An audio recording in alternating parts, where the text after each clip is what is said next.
और इस वक्त की सबसे बड़ी खबर आपको दे दें, जो देश की बदलती राजनीतिक तस्वीर के लिए काफी ज्यादा अहम है। सूत्रों के हवाले से खबर है कि जयललिता की पार्टी एआईएडीएमके अब एनडीए में शामिल होगी। एबीपी न्यूज को एक्सक्लूसिव जानकारी मिली है कि इसी हफ्ते एआईएडीएमके बीजेपी की अगुवाई वाले एनडीए में शामिल हो जाएगी। आपको बता दें, जयललिता की पार्टी है एआईएडीएमके, जो कि तमिलनाडु में सत्ताधारी पार्टी है। अब खबर यह है कि वो एनडीए में शामिल होने जा रही है। आपको बता दें, दोनों ही सदनों को यानी कि लोकसभा और राज्यसभा को मिला दें तो कुल उसके 50 सांसद है और इस लिहाज से काफी बड़ी ये पार्टी, क्योंकि अगर हम बात करें सत्तारूढ़ बीजेपी या फिर कांग्रेस की, उसके बाद तीसरे नंबर पर सबसे बड़ी पार्टी है एआईएडीएमके, जिसके बारे में जानकारी ये सामने आई है कि वो एनडीए में शामिल होने जा रही है। पिंकी राजपुरोहित हमारे संवाददाता जुड़ चुके हैं ज्यादा जानकारी के साथ। पिंकी, बहुत सारे फायदे हैं दोनों ही पार्टियों को अगर एक दूसरे से मिल जाएंगे तो, फिलहाल क्या कुछ और जानकारी निकलकर सामने आ रही है?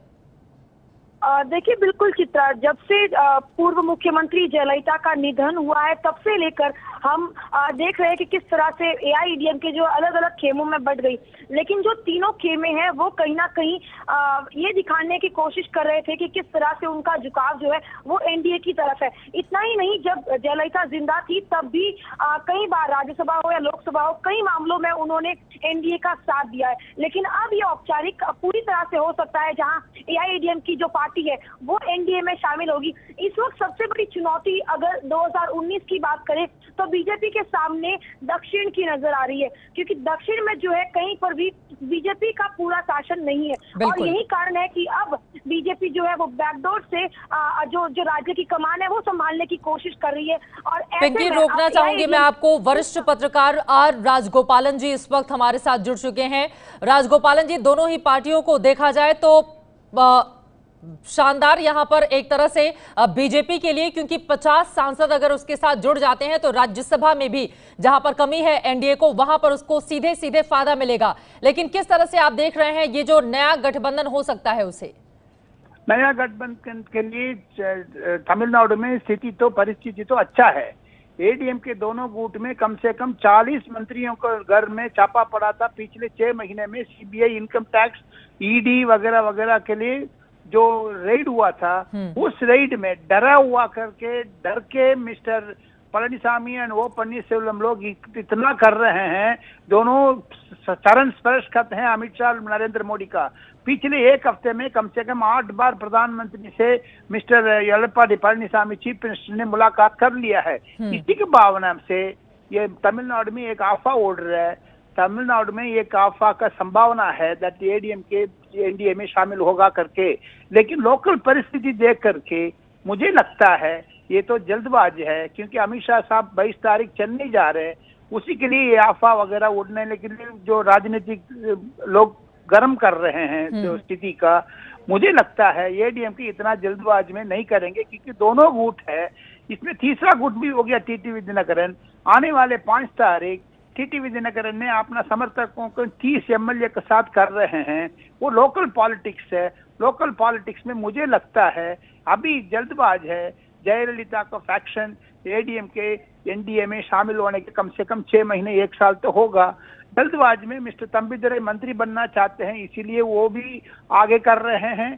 पन्नीरसेल्वम के कैंप में वो भी आगे आ रहे हैं, इसीलिए तो अफवाह चेन्नई में उड़ रहे हैं तमिलनाडु में एनडीए में एडीएम के शामिल होगा करके। लेकिन डीएम के परिस्थिति देख करके, करुणानिधि का जो विपक्ष का परिस्थिति देख करके एडीएम के सावधान रहेगा। मुझे लगता है 6 महीने और टाइम देना पड़ेगा। सरकार को खतरा है, सरकार गिरने की उम्मीद है। देयरफॉर मेरा पॉलिटिकल अंडरस्टैंडिंग ये है, ये जल्दबाज है, अभी एडीएम की एनडीए में शामिल नहीं होगा। मैं चाहूंगी आप हमारे साथ बने रहिए। आर राजगोपालन जी, वरिष्ठ पत्रकार, जिनका ये कहना है कि अभी ये जल्दबाजी होगी कहना कि एआईएडीएमके एनडीए में शामिल होने जा रहा है। लेकिन जीवीएल नरसिम्हा राव साहब हमारे साथ जुड़ चुके हैं। और राव साहब, ये खबर पुख्ता तौर पर अब सामने आ रही है कि एआईएडीएमके एनडीए का हिस्सा बनने जा रही है। कब होने जा रहा है ये गठबंधन आप लोगों के बीच? अब देखिए, जब तक कोई इस प्रकार की कोई डेवलपमेंट नहीं होगी, अभी तो ये केवल काल्पनिक सवाल है। और जिस प्रकार प्रधानमंत्री नरेंद्र मोदी जी की अगुवाई में जिस प्रकार अमित शाह जी के नेतृत्व में हमारे पार्टी का विस्तार हो रहा है पूरे देश भर में, और इसमें राष्ट्रपति चुनाव में देश ने देखा है ऐसे कई पार्टियां 40 से ज्यादा 42-43 पार्टियां हमारे उम्मीदवार को कोविंद जी को राष्ट्रपति चुनाव में समर्थन किया था। उसके बाद ये इस प्रकार के अटकलें लगना स्वाभाविक है, और ऐसे कई दल है जो चाहते हैं नरसिम्हा राव साहब, ये सिर्फ अटकलें हैं या फिर इस खबर में सच्चाई भी है? अब देखिए, मैं इसी हमारी राष्ट्रीय पार्टी होने के नाते और केंद्र में शासन करने के नाते तो भारतीय जनता पार्टी की और सरकार की सभी राज्य सरकारों के साथ और सभी क्षेत्रीय दलों के साथ संवाद जारी रहता है। तो इसलिए मैं जब तक कोई किस प्रकार की वहाँ चर्चा हो रही ये कहना मुश्किल है। ये बिल्कुल इस प्रकार की स्पेकुलेशन मैं नहीं कर सकता हूँ, पर लेकिन अन्ना डीएमके ने एडीएमके के पार्टी ने राष्ट्रपति चुनाव में उपराष्ट्रपति चुनाव में दोनों में हमारा समर्थन किया था, और आगे आने वाले दिनों में क्या होता है इसके लिए इंतजार करना पड़ेगा। चलिए, मैं चाहूंगी आप हमारे साथ फोन लाइन पर बने रहिए। जीवीएल नरसिम्हा राव साहब, इस वक्त अखिलेश प्रताप सिंह जी भी हमारे साथ जुड़ चुके हैं, कांग्रेस पार्टी के वरिष्ठ नेता। अखिलेश प्रताप जी, गठबंधन होने जा रहा है एआईएडीएमके और एनडीए का, इस तरह की खबरें सामने आ रही है, कांग्रेस इसे किस नजरिए से देख रही है? चलिए, अखिलेश जी के पास मैं चलूंगी, दोबारा से उनसे हम संपर्क करेंगे। लेकिन राव साहब, यहां पर अगर एआईएडीएमके आप लोगों में यानी कि एनडीए में शामिल हो जाती है तो इसका सीधा फायदा भी तो आप लोगों को मिलेगा। राज्यसभा में अगर 13 और चेहरे जुड़ जाएंगे तो आगे बिल पास कराने में कम से कम जहां पर आप लोगों की कमी है वहां पर वो दूर हो जाएगी।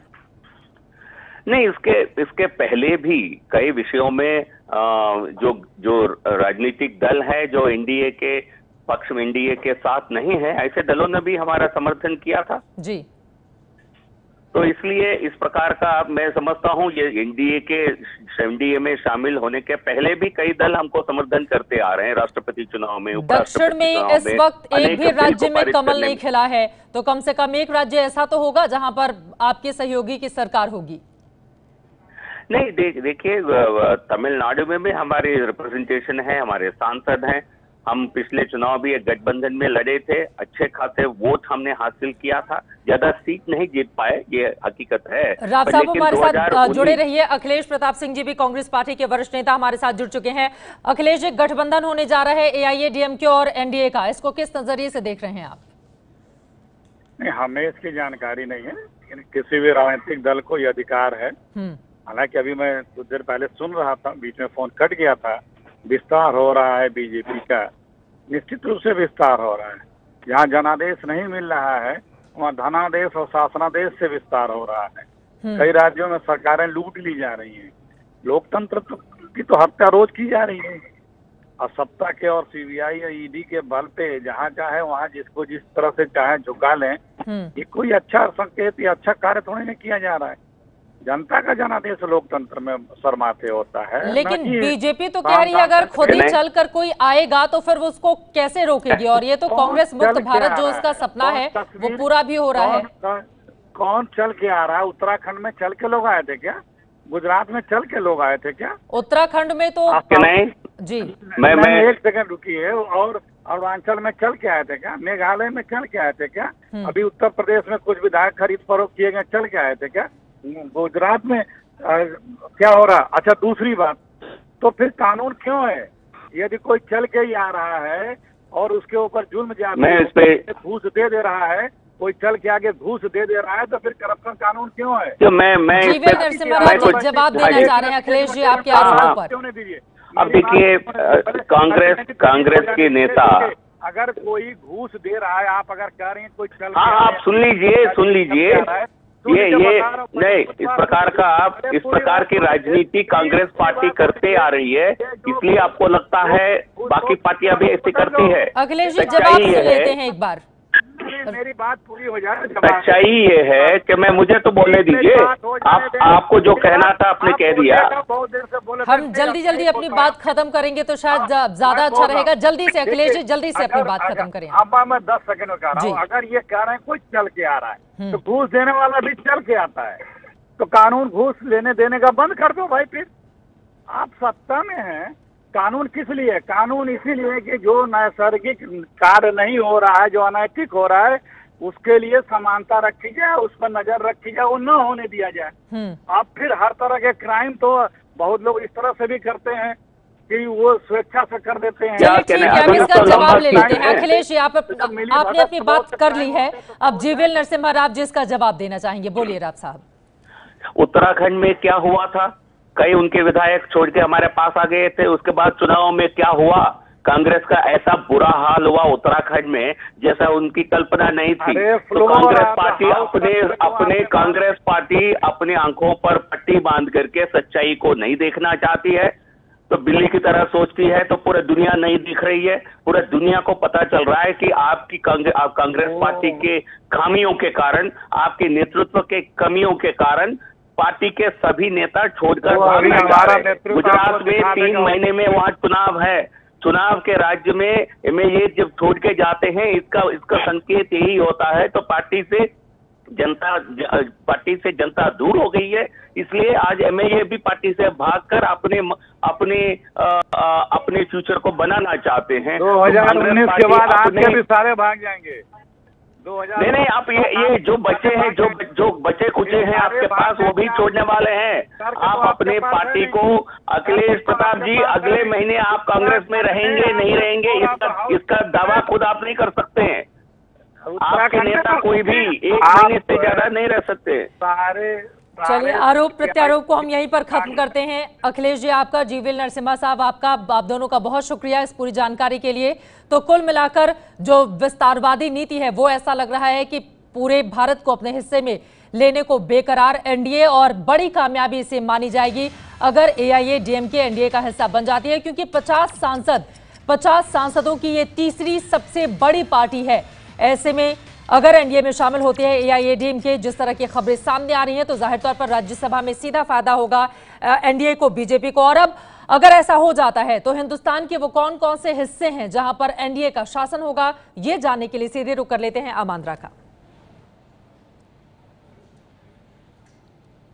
आमांद्रा। बिल्कुल चित्रा, ये बहुत बड़ी डेवलपमेंट हो सकती है क्योंकि एआईएडीएमके जो है वो दक्षिण भारत की सबसे बड़ी पार्टी है। देश में आपको बताते हैं मैप के जरिए अपने दर्शकों को कहां कहां है बीजेपी का राज। आप देखिए कुल आबादी अगर हम मिला दें इस मैप में, जहां जहां भगवा रंग नजर आ रहा है वहां वहां बीजेपी का राज है। कुल आबादी 52.7%, यानी कि देश की आधी से ज्यादा आबादी पर अकेली बीजेपी ही राज कर रही है। उत्तर प्रदेश, महाराष्ट्र और ये तमाम जो राज्यों की लिस्ट थी जो आपने देखी, एनडीए के राज्यों में अगर हम देखें तो आंध्र प्रदेश है, जम्मू कश्मीर है और अरुणाचल प्रदेश है। ये 3 राज्य एनडीए के राज्य हैं। मैप के जरिए देखिए किस तरह कहां कहां पर भगवा रंग नजर आ रहा है। अरुणाचल, बिहार और अब तमिलनाडु भी इसमें अगर शामिल हो जाता है तो कुल आबादी 20.25% हो जाती है, यानी कुल आबादी जो है वो 73% हो जाती है देश की, जिस पर एनडीए का राज हो जाएगा। तो ये बहुत बड़ी खबर है। अगर एआईएडीएमके जो कि दक्षिण भारत की सबसे बड़ी पार्टी है वो शामिल हो जाती है एनडीए में, तो ये बहुत बड़ा डेवलपमेंट होगा। संसद के लिहाज से बहुत बड़ी पार्टी है, तीसरी सबसे बड़ी पार्टी और दक्षिण भारत की सबसे बड़ी पार्टी एआईएडीएमके। चित्रा, मेरे साथ इस वक्त विजय विद्रोही, मेरे वरिष्ठ सहयोगी भी यहाँ पर जुड़ गए हैं जो कि हमें इसके राजनीतिक मायने बताने जा रहे हैं। विजय जी, अगर एआईएडीएमके शामिल हो जाती है एनडीए में, तो फिर क्या इसके मायने होंगे, जरा हमारे दर्शकों को समझाएं। देखिए, एक तो सबसे बड़ी बात होगी कि दक्षिण भारत के में तमिलनाडु में कभी भी बीजेपी का ना तो खाता खुला है, ना किसी सहयोगी पार्टी के साथ उस रूप में वो शासन कर पाई है। अब एआईएडीएमके अगर शामिल होती है तो आंध्र प्रदेश में उनका साथ है, इसके अलावा तमिलनाडु में भी उनका खाता खुलेगा। राज्यसभा में कम से कम जो 13 सदस्य हैं वो बहुत बड़ी भूमिका निभा सकते हैं, बीजेपी को महत्वपूर्ण बिल पास कराने में उनकी भूमिका हो सकती है। वैसे देखा जाए तो एआईएडीएमके और एनडीए के बीच में एक, जब से मोदी सरकार आई है तब से एक तरह से अनौपचारिक सा संबंध तो रहा ही है। लोकसभा के अंदर भी उपाध्यक्ष जो डिप्टी स्पीकर है वो एआईएडीएमके के थंबादुरई को ही बनाया गया था, कांग्रेस के किसी सदस्य को नहीं बनाया गया था, सबसे बड़ी बात है। इसके बाद जीएसटी को लेकर भी तमिलनाडु में एआईएडीएमके सरकार ने शुरू में थोड़ा विरोध किया था, लेकिन बाद में वो फटाफट मान गई थी। राज्यसभा में भी देखा गया है जब जब कांग्रेस और विपक्ष ने बड़े मुद्दे उठाए हैं तब एआईएडीएमके या तो उनके साथ नहीं रही है या फिर वो निष्पक्ष रही है। तो कुल मिलाकर अब बीजेपी की जो विस्तारवादी नीतियां हैं हम कह सकते हैं उसमें कि या तो सत्ता वोट के जरिए पालो, अगर वैसे नहीं पा सकते तो कोई साथी ढूंढ लो। और जैसा कि बिहार में अंदर हुआ, जैसा भी तमिलनाडु में हुआ, और लगता है कि अमित शाह साहब को बहुत जल्दी है पूरे हिंदुस्तान भर में या तो भगवा या भगवा के साथ का किसी और पार्टी का परचम फैलाते हुए देखना। बिल्कुल, तो भगवा का परचम फैलने जा रहा है एक और राज्य में। अगर AIADMK एनडीए के साथ हो जाती है तो अपने मिशन दक्षिण भारत के भी एक कदम करीब आती हुई बीजेपी, आपको बता दें AIADMK की ताकत के हिसाब से अगर हम देखें तो राज्यसभा में 13 सांसद, लोकसभा में 27 सांसद, माफ कीजिएगा 17 सांसद। तमिलनाडु में लगातार दूसरी बार सरकार बनाई है AIADMK ने। तो इस वक्त की बड़ी खबर आपको बता दें, AIADMK एनडीए में शामिल हो सकती है, इसी हफ्ते एनडीए में शामिल हो सकती है AIADMK, यानी कि एक और राज्य में एक और बड़ी आबादी पर एनडीए, बीजेपी और उसके सहयोगी दलों का राज होने जा रहा है। इस वक्त की बड़ी खबर, छोटा सा ब्रेक ले रहे हैं, इसी खबर पर बने हुए हैं, आप कहीं मत जाइएगा। ये है ABP न्यूज़, आपको रखे आगे।